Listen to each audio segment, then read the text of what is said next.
बांग्लादेश से में हिंदुओं को खत्म करना चाह रही वहाँ की सरकार। वहाँ के हिंदू बुजदिल हैं, उनको तुरंत एक होकर सड़कों पर आकर वहाँ विरोध करना चाहिए। इसीलिए तो हम इस देश के हिंदुओं को बचाने के लिए पदयात्रा कर रहे हैं। बांग्लादेश में ये हाल है तो उनके पास तो ऑप्शन है कि भारत के हिंदू हैं, पर भारत के हिंदुओं के पास कोई ऑप्शन नहीं है।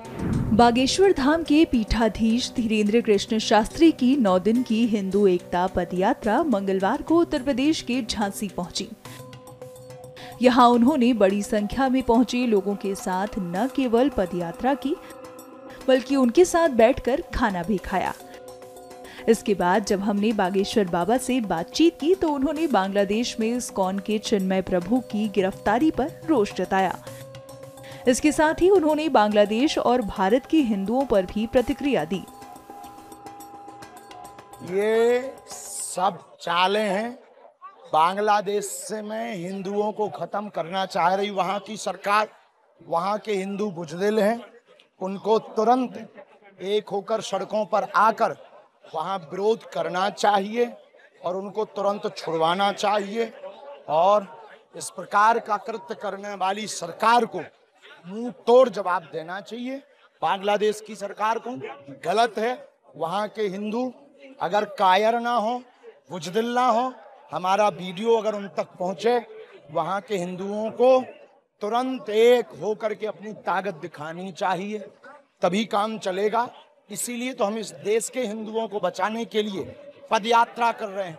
तो बांग्लादेश में ये हाल है तो उनके पास तो ऑप्शन है कि भारत के हिंदू हैं, पर भारत के हिंदुओं के पास कोई ऑप्शन नहीं है अगर इन पे हमले होंगे। बाबा जी,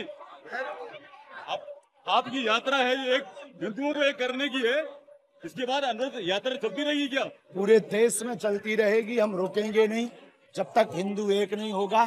राष्ट्र में अपनी संस्कृति, हमको इस देश में 100 करोड़ हिंदुओं में 1 करोड़ हिंदू वो चाहिए जो कट्टर हिंदू हैं। हमारा जो प्रपोजल है, हम आने वाले 1000 वर्षों तक इस देश के सनातन की रक्षा के लिए कार्य करके जाएंगे, अगर हमको मात्र 1 करोड़ कट्टर हिंदू मिल गए तो। क्योंकि एक बागेश्वर बाबा से हिंदू नहीं बचना है, हमको 1 करोड़ बागेश्वर बाबा चाहिए, फिर इस देश का नया इतिहास हो। गौरतलब है कि बागेश्वर बाबा की पदयात्रा में बड़ी संख्या में आम लोग पहुंच रहे हैं, वहीं सितारों का भी उन्हें खूब समर्थन मिल रहा है। हाल ही में सोमवार को बागेश्वर बाबा जब मध्य प्रदेश उत्तर प्रदेश सीमा के पास देवरी गांव पहुंचे थे तो सुपरस्टार संजय दत्त भी इस पदयात्रा में उनके साथ आए थे। संजय दत्त और बाबा बागेश्वर को एक साथ बैठे चर्चा करते देखा गया था।